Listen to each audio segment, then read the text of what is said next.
Hello, my name is Malik Abbas Dabu. Welcome to a Christmas edition of PM Express. It's been a great year, one full of very many activities. The 2016 presidential and parliamentary election crowning it all in December, specifically on December 7. What are those things that happened in this year, especially in terms of governance, that you are most excited about? And what are those that you aren't too happy about, that you wish we will avoid going into 2017? When we come back from the break, I will introduce to you a team of two solid gentlemen who will answer all your questions. Stay tuned.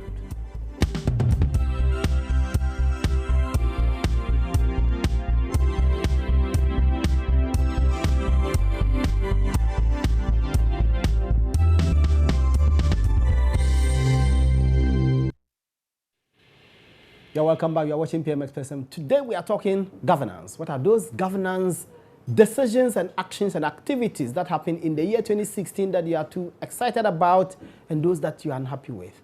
I have with me Mr. David Egbe. He's a governance expert. He will help us with analysis of what happened in the year. And of course, our own Dr. Eric Odru Sai, Institute of Local Government Studies. Gentlemen, welcome. Thank you very much. Let me start with Doc. Doc, what are on the top of your list? What are those governance issues that happen within the year that you want us to talk about? Specific ones. I'm sure there are so many of them, but top of your list. Definitely top of my list are a number of things. The first one that is still lingering in my mind and then in my subconscious mind is the announced expose and the judiciary affair. And the other one had to do with the way we are ending the year. And since it's an election year, my own monitoring suggests to me that a number of activities and approach to governance has political expediency being given prominence over economic efficiency in most of the activities of government. The third one is also the issue of the Muntie 3. The way it was handled, the way it came up, and the way it all ended. The next one is the Shraj investigations into the Ford saga. It's something that I would never forget. The way the report came out and the way it was handled and the way all of a sudden the whole of Ghana became quiet over the report is something I will never forget. The other one that is also very figural and outstanding in the governance landscape is the Woyombe case and Mr. Amido. It's interesting how that case has proceeded up until now. Okay. Even the year is ending, we've not been able to end with that one. There are a number of them, but I guess I would end on the notes that in the course of the year, one important governance issue that also came up was the election of Toby Apede as the president of the National House of Chiefs. Okay, yes, because the chieftaincy institution is an important institution in our governance landscape. So all these things are important, and of course we crowned it all with the presidential and parliamentary elections and the matters arising prior to the elections, during the election, and then absolutely, so there are a lot of things to be talked about. Great list. David, what's your list? Doctor has given us a great list, and to be fair, all the issues he raised, topical issues. What's your own list? Yeah, I do support the list that Doc, actually, provided. Okay. Mine starts with the Gitmo 2, the Guantanamo Bay detainee issue. Yes. It falls under governance and my area, international relations or foreign policy making, processes of this country. And it was quite a hot issue in the country. Absolutely. Many people do not understand, the issues very well, its implications on the country as a whole. And so the Gitmo 2 was quite a very sensational topic in the country. Yes, I remember and so many people, were like, what is happening? Is it that, United States of America is swallowing Ghana at that point in time? Are they pushing their territorial, authority on us? Or what does it mean? And some of us, we were, trying to share our opinion with the generality of Ghanaians, but the issue is a very critical one. Foreign policy, international relation issues are very critical, and most at times, ordinary people tend not to understand it very well. Absolutely. Even in, developed countries, in United States of America and UK, when there is a foreign issue, when there is an international relation issue, that is where you realize that it provoked, a huge debate in the country, and people tend to share their opinion. So that was a very critical, topic for me in the year. And more to the point, to the election, 2016 election is the very most important one, for me this year. And the way the election actually went and the way Ghanaians actually expressed, their views with regards to the election was something monumental that some of us we will never, actually forget. Let's stick with elections. It's quite a number of issues that happened this year. Let's stick with elections. After the elections results were declared, we know who the victors are, we know who the vanquished are. And Doc raised decisions after the election results. I think the most topical one is government's or the president's appointments. The president has appointed NCCE boss. The president has appointed a Chiraj boss. The president has appointed an auditor general. We've heard about recruitments into the security services and all of that. There are those who say these actions are in bad faith. Do you share those views? Malik, let me say that in governance, people, especially in democratic governance, you allow people to express, their views, no matter how things, goes on in the country.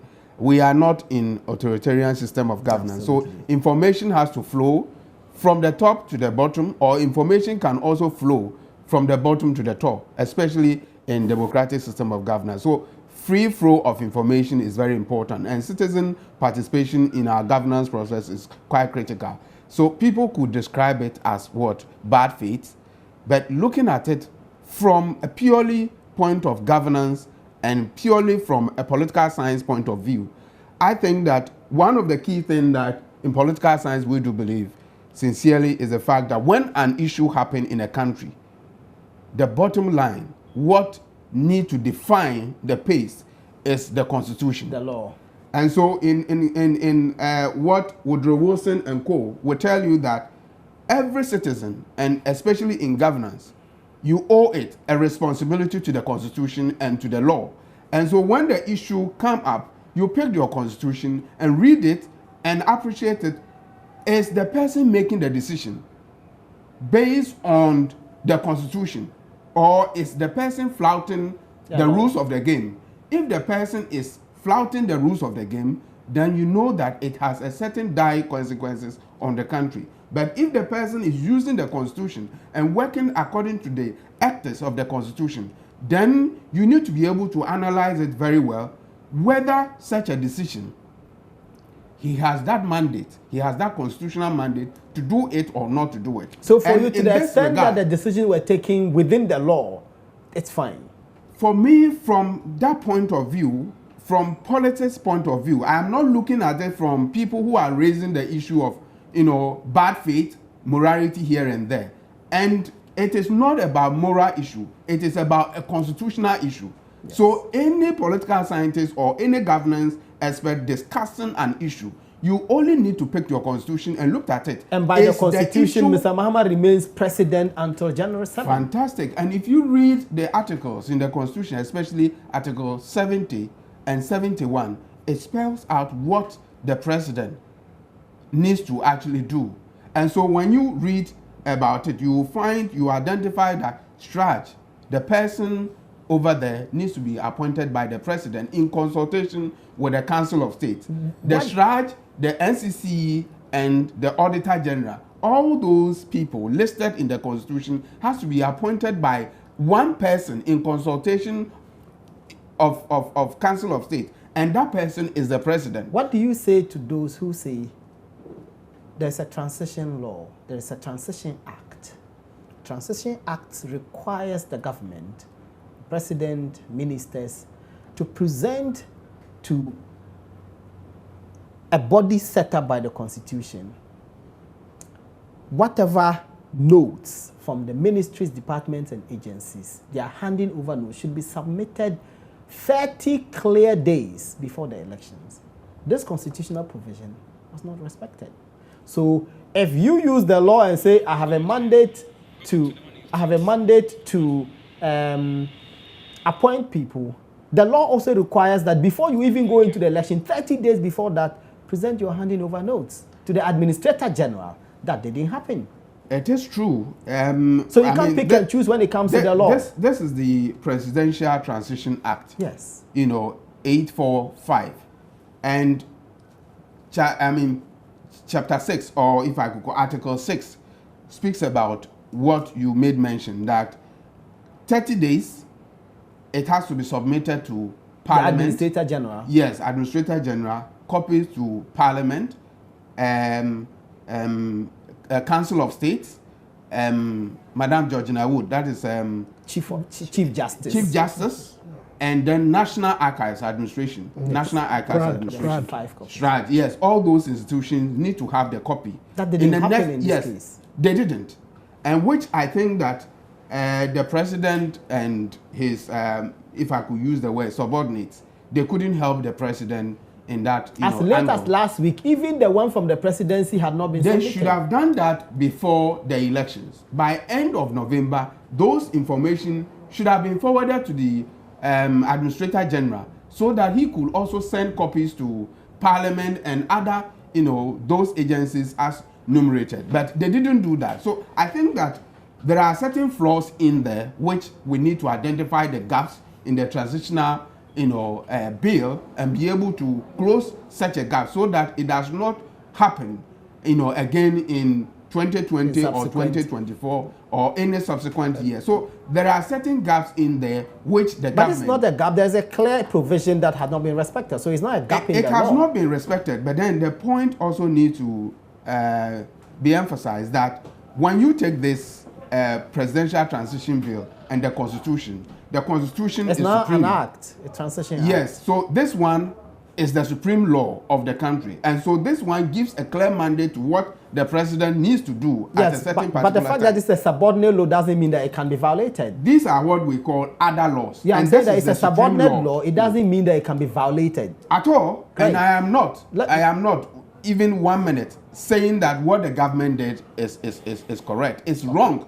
They should have been able to appreciate the fact that this is why, because there were some gaps in our governance from 1992 up to 2008, we saw what happened during the transitional period. We saw what happened, that many things were not done properly. It was done by certain emotions here and there. So we passed the law, that is why we and need to pass this presidential transition to make sure that people abide by certain rules. Let me go of to the game. Doc, do you share David's argument that to the extent that the Constitution does not bar the president from making these appointments, he's acting within the law? Yes, Malik, I think he's acting within the law. Legally, he's right in doing that. But then morally, ethically, and then by way of good governance, I think it was in bad faith. It was in bad faith because when you look at Section 6.3 of the Presidential Transition Act, it is clear that they should have submitted a handing over notes. And these handing over notes should have indicated accurate development that took place within the tenure of the presidency. And then projections of development to take place before the end of the full tenure.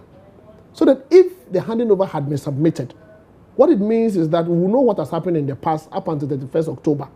Then the president would have indicated what is going to happen into the future. Between October and January. Between October up until 6th of January, when his tenure ends.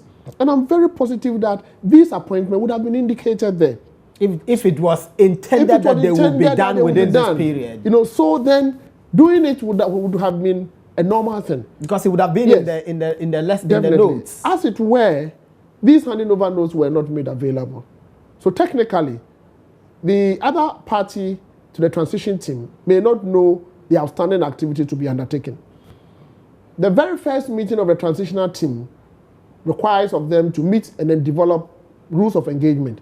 That is the other flaw in the law. The law did not make provision for rules of engagement. The law did not make sanctions provisions for presidents and the appointees if they fail to bring handing over notes. Because I am going to prescribe that if they fail to bring handing over notes Their allowances, their gratuities, whatever benefits should be forfeited. That provision is not in there. It's a radical position. It is not a radical position. We are growing our democracy. We should learn to do the right things, and the leadership must be leadership by example. There should be sanctions in there. So if we apply it once, twice, people would sit up. Now, because these things were not there, they develop rules of engagement. A certain level of convention, that's right, if you want. That, as and when post-handing over activities are to be undertaken, they will consult each other. There should be consultation. My information is that this thing will never happen. So then they heard that the president had appointed a number of people. I must say that, yes, by law, they are right. But on the face of the law, on the face of the convention, and the rules of engagement, when it comes to engaging each other for the transition, it was in bad faith. But this consultation you are talking about is not law. That is why I'm saying that legally they are right. But then when you look at ethically, morally, and others, it is in bad faith. But that notwithstanding, how do we cure the defect? I am always interested in the solutions. Going forward, how do we resolve it? And if these appointments have been made, one would ask yourself that, how is the incoming government going to lose? People have not addressed their mind to the other side. They are not going to lose anything. Because these are constitutional bodies, these are constitutional officers, they are expected to be professional. So the incoming government may not lose anything. But going forward, how do we resolve it? We can only resolve it by amending or revising the Presidential Transition Act. So you propose that the incoming government should use their supermajority to amend the Presidential Transitional Act. And the amendment is in about 5 areas. The first one is that they should make sure that the Administrator General is a member of the transition team. In fact, he should be at the center to facilitate the process. Because he's not even well-resourced. That is not well-resourced. Secondly, they should make sanctions provisions in the Transitional Act to the extent that if an outgoing government refuses to submit handed over notes 30 days into the elections, the accompanying sanctions is that you forfeit all your allowances, all your gratuities, any benefit that you deserve as a serving officer. Thirdly, we should also make sure that they evolve rules of procedures, how to engage each other. It is very important we do that. And then fourthly, we should try as much as possible to develop a legislative instrument, that is a regulation, that would guide the technical details of this particular law. But there are certain areas that are very gray. For instance, even with the law. For instance, the Presidential Estate Unit. You said the Administrator General is expected to do a stock taking. He goes there to do a verification and validation. The Administrator General is not supposed to hand over an unvalidated document to you. He should be able to validate it and put a cover report on it. And again, we are also expected to develop a standard format for the preparation of handing over notes. Because the handing over note, the ones I have seen, they are in different formats and different shapes. Some of them have no information. They were guided by the Administrator General as to how to do this. The Administrator General was not at the center of the preparatory process. The law does not mention that the Administrator General should guide them. Is the law defective? The law is very defective in my view. But then, let us be fair to the system. This is the first time in our political history that we are fully operationalizing this law. So definitely, we are on a learning curve. The only thing is that we should learn very fast. We should not be seen to be committing same mistakes as we were committing yesterday. Some of the issues you raise are quite fundamental and quite basic. Why did we not foresee them, and why did we not make provision for them in the law? You see, but the way laws work, if you don't make laws, people take advantage of it, especially in the political system. The potential for people to hide information in matters like this are very important. And it is not for nothing that even in the public service, if you're a public officer, I am a dean of studies and research, if I am leaving my position as a dean, there is a guideline, the template that I should follow in developing my handing over notes. The standard one is what is not provided for here. So you can see that the handing over note of the Ministry of Local Government may contain different headings from that of Ministry of Finance. So there is no uniformity. No uniformity. So when it comes to understanding it, when it comes to comparing notes, it becomes very difficult. All these things, we need documents or framework to guide them. But my point is, if we make a law and say people should submit their handing over notes by such and such date, is it not basic that we would know, we would make a recommendation or we would provide for what the sanctions should be if if there's a failure. In fact, it is normal. In fact, it is normal that there should be sanctions. And even when you look at the law, who should even demand it? The law did not even make provision for the Administrator General to go and demand it. The law said that the Administrator General should sit down, fold his or her arms, and wait for the document to come. You know, so as I said, I will not fault the drafters of the law. This law is better than us operating without a law. But then we would have to move very fast towards amending it to reflect the realities David, of do you the agree ground. with him the law is defective? I do share same concerns, and Doc is hammering on it because he understands the issue.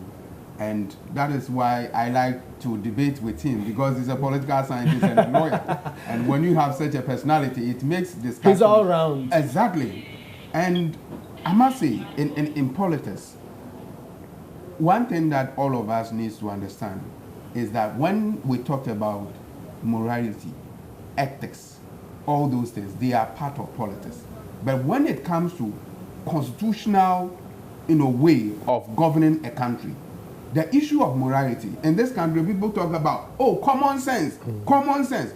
I do not talk about common sense when I'm doing political argument, because it is based on what is written in law. No, so David, a pastor, a reverend pastor could talk about morality, could talk about common sense. But I will not talk about common sense but here, David, but it is based on what needs to be done when it comes to governance. Governance, in doing it, you need to apply the Constitution. David, if you violate the Constitution, then it means that you are not respecting David, in the developed societies and the developed democracies that we are copying from, they don't have law covering everything. What they do is evolve practices and conventions that guide behavior, and these practices and conventions are guided by good sense of good judgment. So if you have an exiting president, some argue, you should not be seen to be taking decisions that your successors will have problems with. Because remember, we are reminded of decisions taken by Kufuor, the appointment of Anthony Fofier at Cocoa Board, and the signing into law or the announcement of salary reviews, single spine salary structure. These were condemned. The incoming government was unhappy about these decisions. But those decisions were lawful, we were told. Now you are taking decisions that if you were at the other side, you will not be happy with. You are also citing the law. What was wrong yesterday is right today. How do you develop when you do this? Moving forward, that is how even politics, it shapes society. Because of a certain defect in politics, that is why law even came in. Law came into being as a result of a certain defect in politics. So law tends to shape it the way it has to be done, so that when people, go contrary to it, that person could be punished. So this one, we are talking about what is written in the Constitution. Does the person has that legal right to appoint them, which the Constitution says yes? I think that's not in doubt. Yes, it is not in doubt. The president is still president. Going forward, as Dr. Osai, said, how do we solve those, issues when it comes onto our table? Let's try to fine-tune the presidential transition bill so that those punishments will come in when, if you go contrary to it, at least you could forfeit your ex gratia or any emolument that could be associated with your office. Briefly, would you recommend that in these amendments, we should insert a provision that bars a certain president in this lame duck period from taking decisions that have ramifications? 30 months to the election, no president should make any, in terms of appointment or any recruitment. If we can put it in there, then the person could sit up and say, no, this is what is enshrined in the presidential transition, bill. So I am not, going to do it. Do you recommend that it should be in the law? I believe sincerely that it should be in it, so that at least everybody will be guided according to that. We have to take a break. When we come back, we will deal with some of the key governance issues and developments in the year 2016. You're watching PM Express. We will be back.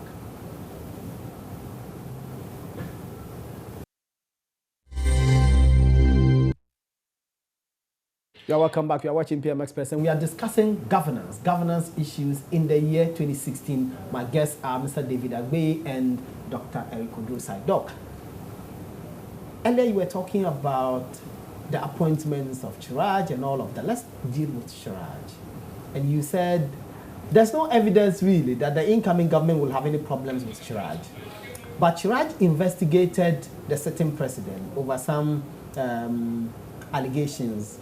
Joy News did a story about a gift that the president received from a contractor, a Burkinabe contractor, who had been doing some business with government.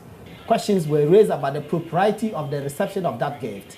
On the basis of that, complaint was made to the Commission on Human Rights and Administrative Justice. This was investigated.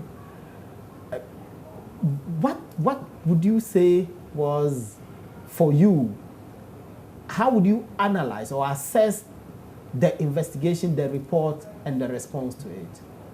I think that report, I have said it time and again that the approach to the investigation was poorly done. And I will say it again. It was poorly done because there were a number of people Chiraj should have spoken to or interviewed in the report that they failed to do that. And again, they drew a conclusion, which their conclusion and recommendation do not match. And if you do any research or you do any investigations, your conclusion should have a positive correlation with your recommendations.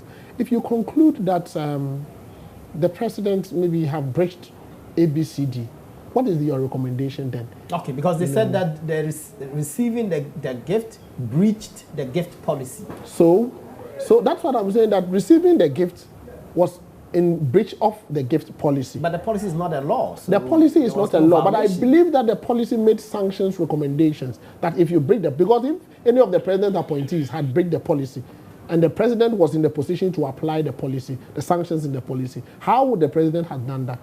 So I was expecting them to make objective recommendations. And that is what some of our public officers are lacking. This is a constitutional body. You are an independent institution, and you are expected to make recommendations without fear or favor. But, Doc, remember that at the time that this investigation was conducted, the head of the institution was in acting capacity. Yeah, but we should distinguish between the personality of the head and the institution. I'm just pointing out to illustrate the point that because he's acting, he doesn't have the protections that the Constitution guarantees. But then he has not brought professionalism to bear in the process. But if I were to be in his shoes, let me make the recommendations, let me be sacked. It will go down in history that I made the recommendations, I respected my conscience, and that is it. At a certain time, people must serve as the conscience of the nation, so that at the end of the day, you'll be true to yourself, you can sleep and sleep well. Well, they didn't make any adverse findings. They just found a breach of the gift A policy. breach is an adverse, except that it's a second degree adverse.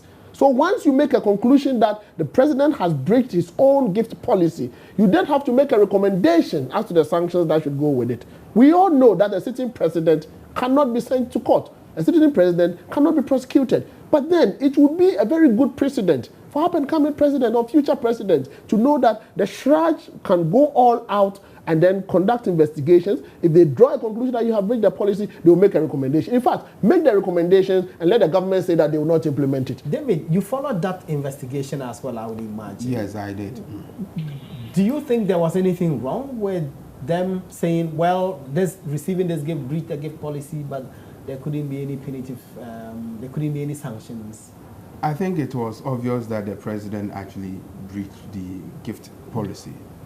And as Chiraj... So we didn't need Chiraj to come and say that? I mean, it was obvious. I think it was the same president who initiated the gift policy. Yes. Or, I mean, yes, we saw it when it was launched all over. Yes, that okay. So you are talking about there was code of conduct for his Code of ministers. conduct, yes, for ministers and political appointees here and there. And so, obviously, the president, breached it.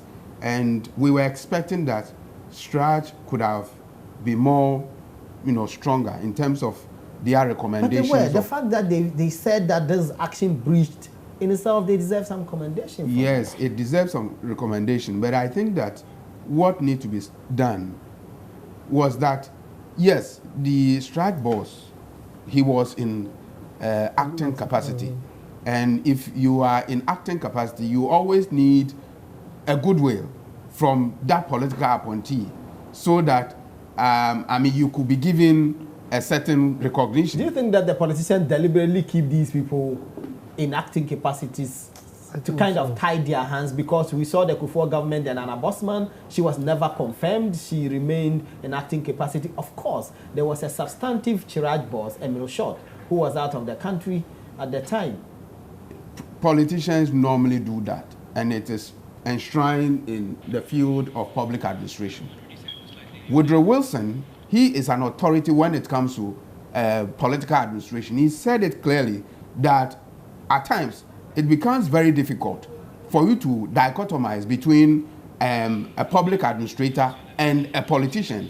And when it happens like that, because one way or the other, you being a public administrator, you are looking for a certain favor from that political appointee. If you are not careful, you will not be able to exhibit your professional conduct. But then he also went to say that when you are a political appointee, you need to exhibit, a sense of profession and professionalism, so that when you are doing your work, people could see a certain level of high degree of your experience and your exposure and be able to serve the public interest. So we were expecting that at least the acting strike board should have been more stronger in terms of recommendation, in terms of telling the president clearly that the president, first of all, he shouldn't have accepted, a fourth gift, because the state has the capacity to provide all the needs of the president. So the presidency explained, David, that this gift,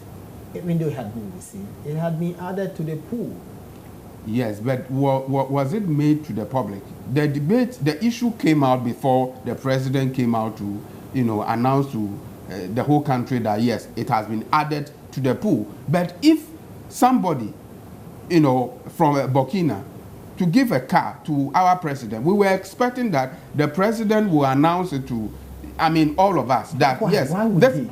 Because to the extent that he was not going to use it personally, yes, he was not going to benefit personally. The Constitution makes a provision that the president should not accept any bribe or any gift from any other person, because the state has that responsibility to provide every needs of the president. So accepting it, first of all, I think that there was a certain lacuna there which the president should have avoided. You are smiling.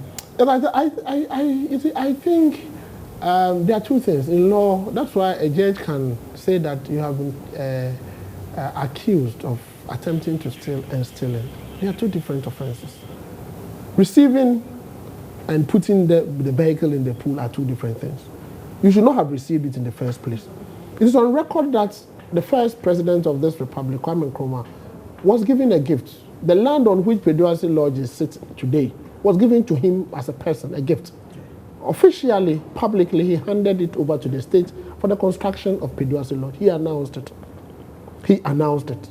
So I was expecting that the president can announce it. It may be material or minor, but then you see where it has landed us today. So I am of the view that the president should not have received it in the first place. More to the point, by way of the report, with the report, it is recommendations of report that are implemented, not conclusions. So that you can have, people may not read the whole report. They may not be interested in the conclusions. They are interested in the recommendations.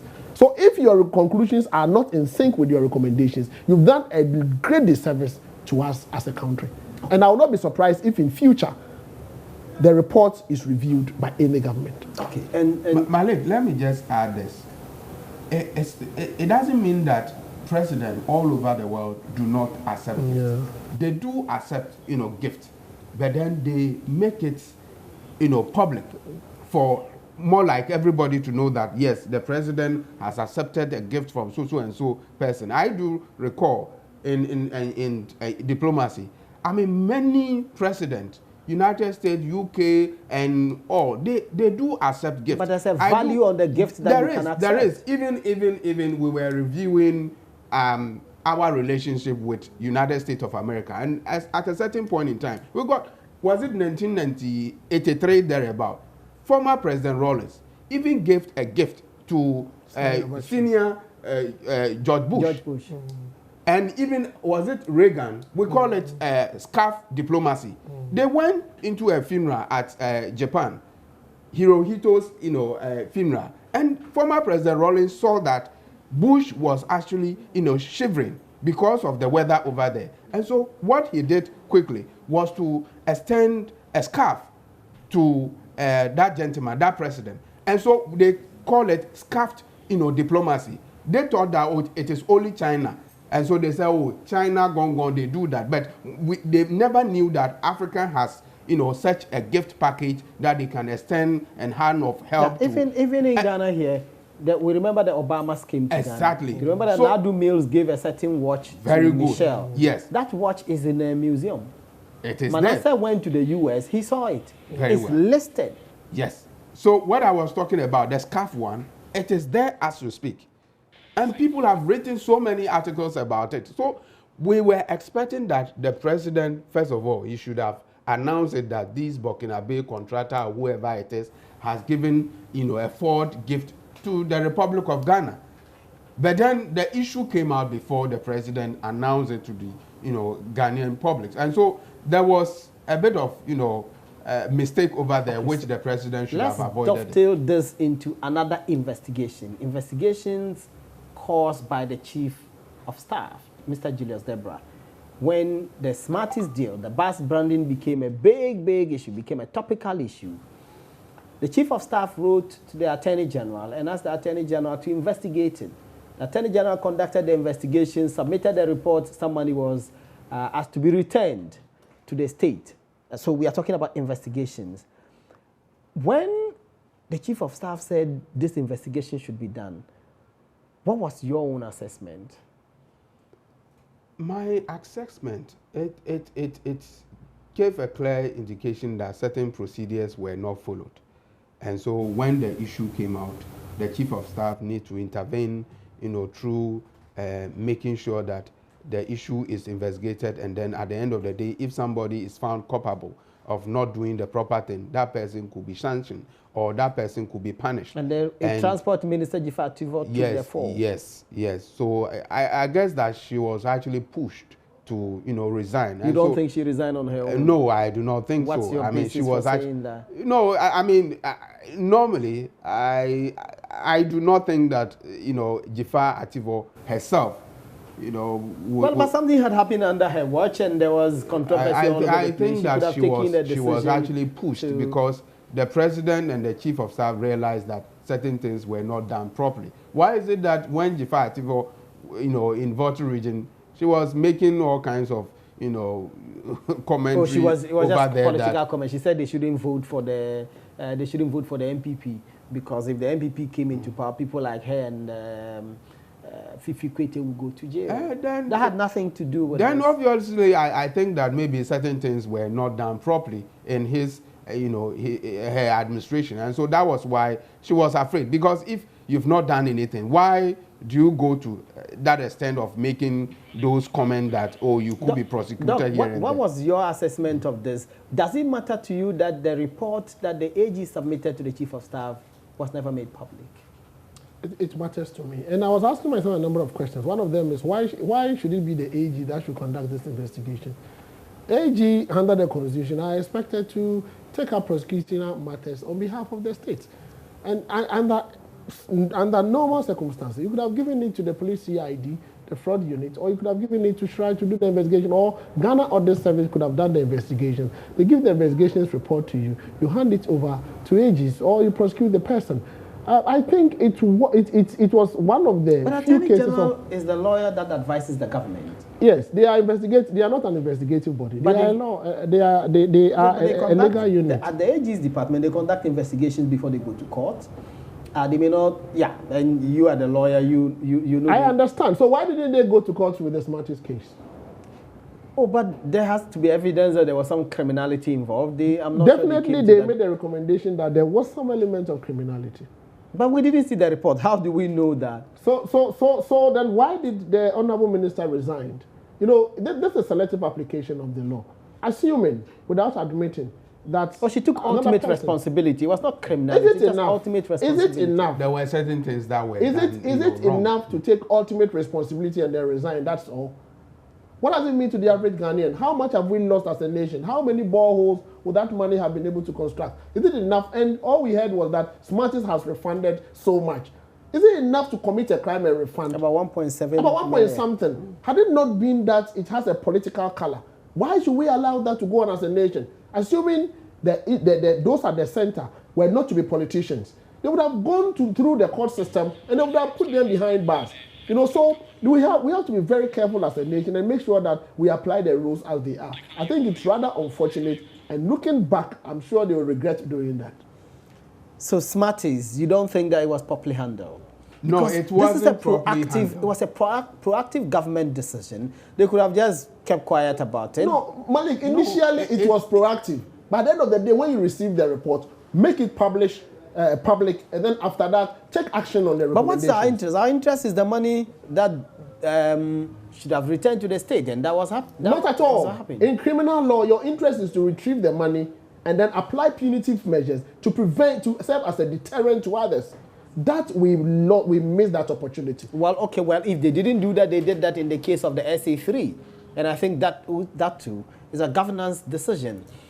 The opposition decide to go and bring some South Africans, ex-police officers, to come and train their party people at a location outside of the public's eye. The government found out the security was alive, and they took them. They took them to court. So if they didn't prosecute in the case of Smarties, at least this one, they took the people Why to this court. one? The question we need to ask ourselves: why should they be interested in prosecuting this one and then leave the Smarties Because one? this has security implications. Smarties has no security implications. You know the number of people who would, be sick if we are not able to procure drugs using the resources. The number of people who may not be able to attend school if we will not be able to have access to that resources to build schools for them. The number of people who will be dying because we will not be able to support them with resources and the school feeding. You know, so in governance, no amount is too small. Every amount is important. But the challenge I have with our system is that our social protection system does not protect people who sacrifice, go their way out to fight for the republic. We are interested in creating a social protection system that will protect the vulnerable. But if one person comes out and says that I am an anti-corruption crusader, I will spend my resources and my time and everything to fight for Ghana, there is no fund that protects this person, that compensates this person. That, I think, as a nation, as a growing democracy, we need to develop that habit. Great view, but of course we must have security in the first place. So this was a bad idea that they argue, the government argue, that you go and bring South African people, they are training people in local soil without proper authorization. That's one I support the position of the government because it is a serious security, issue. In that, I think opposition did not, take a certain precautionary measures, or they didn't think through the issue before bringing those people from South Africa. I think that they should have been guided by many of them. I do know Nana Addo Dankwa Akufo-Addo, for instance. He was a foreign minister and a former attorney general. And there are many people in there who also understand the implications. So there was poor judgment in your view. It was poorly, done. And I do not think that the MPP administration would do such a thing before maybe the party in any other generation, in this country, because it has a serious dire consequences on the country, especially that they didn't tell anybody. The people were sent straight to, was it in Central Region? And then they were hiding somewhere before. It took the vigilance of ordinary citizens. There are those who say that, look, these guys, the tools they brought, they declared them, they paid duty on them, so what they were doing was not secret. You don't go and train people at Kotoka, you go and train it's somewhere. the same people who are talking about morality and common sense and those things, which does not work when it comes to constitutional governance. The issue was not properly, done. And so we should tell ourselves that the territorial boundary of this country, we should be able to protect it against any reprisal attack, against anything coming from elsewhere. And so you cannot send Ghanaian, even military, to elsewhere without the knowledge of the security agencies Okay, over so there. do this for you me. cannot send any security, equipment or whatever it is to any jurisdiction without informing the state authority. So do this for me. So we've done SA3. Let's do, and you raised the Gitmo 2. And all of these were security concerns. Those who argued that it was also poor judgment for government to accept these two, do they have a case? I will look at it from a purely issue coming from international relation or foreign policy making processes of our government. So we have that liberty to accept or to reject them. It is difficult. That is why in international relation we say small countries, normally, suffer, certain consequences when they are taking decisions. Do you think the Americans would have punished Ghana if we didn't accept the two? Let me say that United States of America, as we speak now, how do we call them? If we are in what we call unipolar world now, it is United States of America. They have everything on this earth. Do I hear you say we didn't have a choice but to accept them? I think that the international system is a very complex, and at a certain point in time, you need to accommodate and you need to cooperate with one another so that you can, peacefully coexist. Do not forget that Ghana has a very solid, relationship with America. As far back 1957, when the United States realized that they need to send but some should you, peace on the corps basis of that relationship, accept what Americans themselves rejected? They do not reject it. What they did was that they were trying to distribute all those people. The Americans said they didn't want any of those guys on their soil. Yes, that is their law. But then that is why I said earlier on that if you are a small country, you have a certain level of decisions that so we were bullied. We were bullied one way or the other. We were bullied strongly because, really? Yes, we were bullied because those things, as it happened, when you study our protocols, when you study our international relations and foreign policy making, process of this country, you realize that at a certain point in time, our voices cannot be heard. Doc. And if you want your voice to be heard, especially in the United States of America, whilst your economy is not strong, while your security forces are not strong enough, and you want to challenge the legitimacy of America, at a certain point in time, you need to think twice before you take such a decision. Were we left with no option but to accept these two? I think it seems to me that there are a lot of information surrounding this particular issue that those of us as ordinary people did not know. But the challenge I have with all of this is that in matters like this, do we run it by Parliament as the representative of the people? Because if we were pushed to the wall, the president is only the head of the executive. We have the Parliament there to represent us. Whichever way we look at it, I'm very sure that the president... We were told that this was not a treaty and didn't need to go to Parliament. If it was a treaty, the Constitution requires that it should have gone to Parliament. It was not a treaty, but it was an international agreement. It was not a treaty. And Malik, I must say that when it comes to international relations and foreign policy making processes, especially in Ghana and developing countries, I must say that Parliament has a minute, role, to play when it comes to foreign policy decisions. Even in the United States of America, it is not all the decisions that goes to Parliament. And in Ghana here, it is only few issues that when it comes with regards to international relations or foreign policy makings, Parliament, they are also quite, challenged. It is not, most of them do not have a background in political science or international relations or in foreign policy making issues. You don't go there into the international arena and start shouting. It needs some level of, diplomacy. It needs some level of how you understand the international system and how the international system tend to regulate each other. And so you need to be very careful when you are taking a decision when it comes to diplomacy. Okay. And so it is a very difficult at that point in time. I think this is your baby. You love international relations and diplomacy. Let me go to Doc and talk about Muntie 3. That's right. So we've done SA 3, we've done Gitmo 2, we're now doing Muntie 3. And you have very strong views on this, and when you were doing your introductory remarks, you spoke about it. The president did nothing wrong. The president simply exercised a constitutional power conferred on him. That is true. But I think there is also, as I said earlier, there is a lacuna in our constitution. The constitution gives the president the freedom to grant remission to people who may have been convicted. But the constitution stopped short of listing. So it was an endless list. The president has the right to remit sentences imposed and to grant pardon. To grant pardon. And for me, it's a challenge. Politically, it was a bad decision for the president. Why?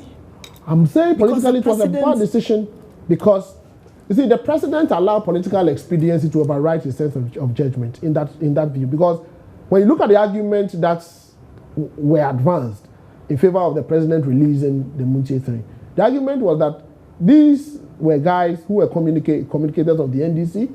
So then if the president refused to release them, it would prevent others from going on air to speak because they will be afraid. No, but the president's own ministers lined up to sign a petition calling on him to do this. But that is where your leadership skill comes into play. A leader takes a decision no one is prepared to take. That makes you different among the lot.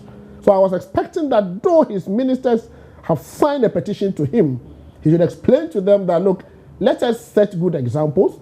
Let us sacrifice them for the better lot of the NDC and Ghanaians, and people would hold us high forever. If the president had stood on his grounds to say that, look, serve the full tenure of your sentence, let us win the elections. After that, I'll make sure that I have a way of compensating you. What do you say to those who say the president's ministers were behaving arrogantly, that they would go and publicly do things that would amount to tying his hands to take a decision? Well, in a democracy, they have the right to express their views. Putting pressure on the president or and they were doing it publicly. They were doing it publicly via petition. I don't fault them at all. These were people he appointed. I don't fault them at all. That was the point where they were testing the leadership quality of the president.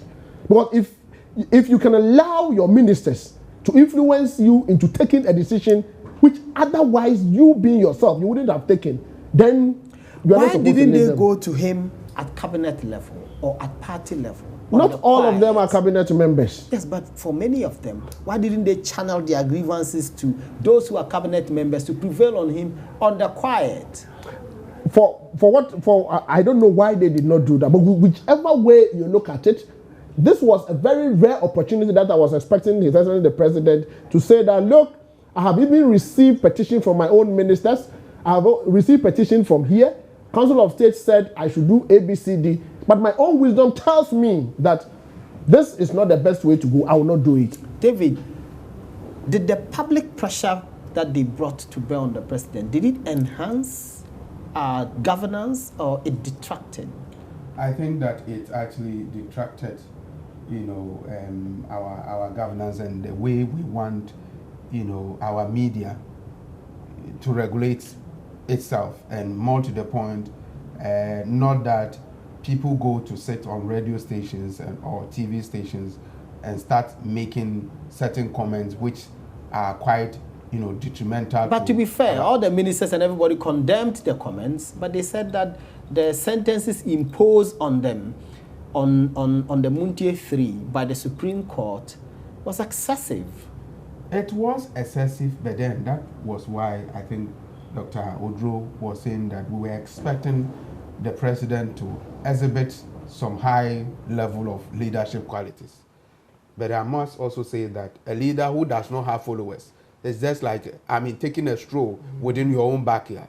You need your supporters to back you so that you can also, chest out to say you are a leader. But it gets to a critical point in time that as a leader, you need to be very tough, you need to be very strong, you need to let your people recognize that, no, you want to have that ability to think beyond average human level. That is where we say helicopter factor thinking, ability to think beyond what an average person could think.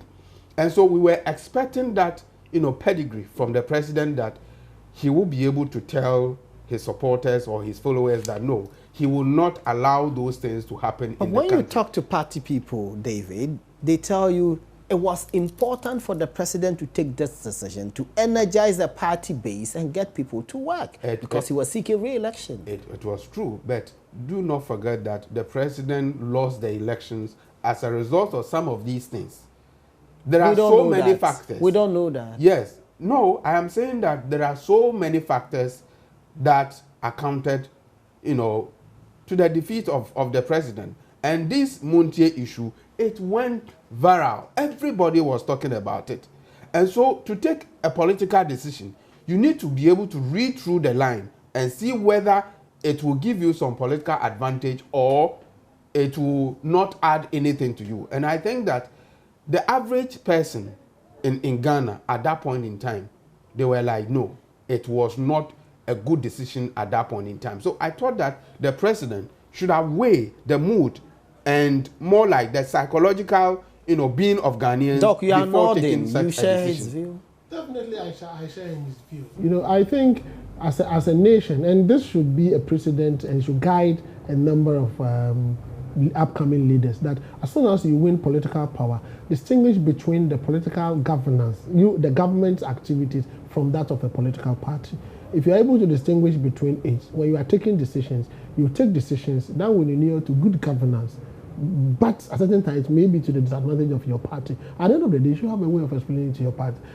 On that particular occasion, I think the president allowed his party members and the ministers to sway his line of thought, and that compelled him to release the Montier 3. Let's do with the last one, the brochure gate. 59th